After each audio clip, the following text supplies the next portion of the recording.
Okay. Okay, mag-start tayo sa kay Ate Ele, anak po ni Kuya Marino at ni Ate Mere. Kunin ko ng konting message. Ele! Ele!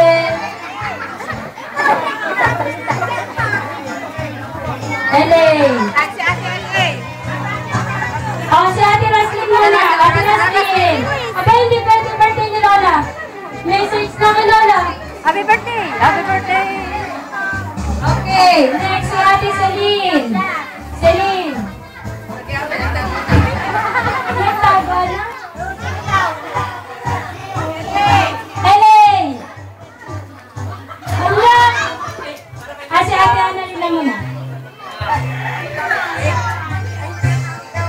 Magandang hapon po sa inyo lahat. Binabati ko po ng happy birthday si Lola Betty.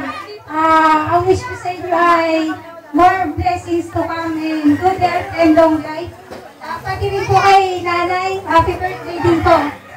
Good health and long life. Happy birthday po.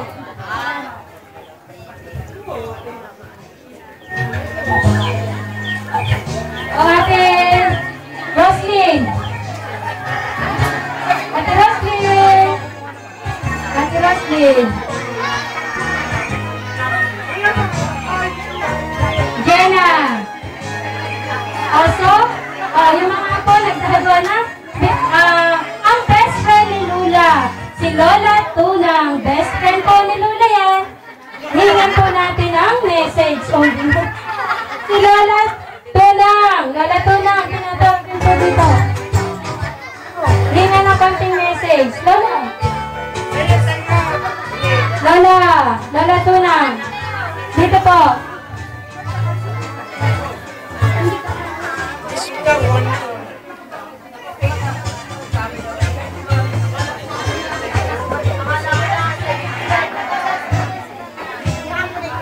Masasabi niyo sa inyong best friend. Kasi alam ko po na maliit po kami, lagi po kayo magkasama ng inyong best friend.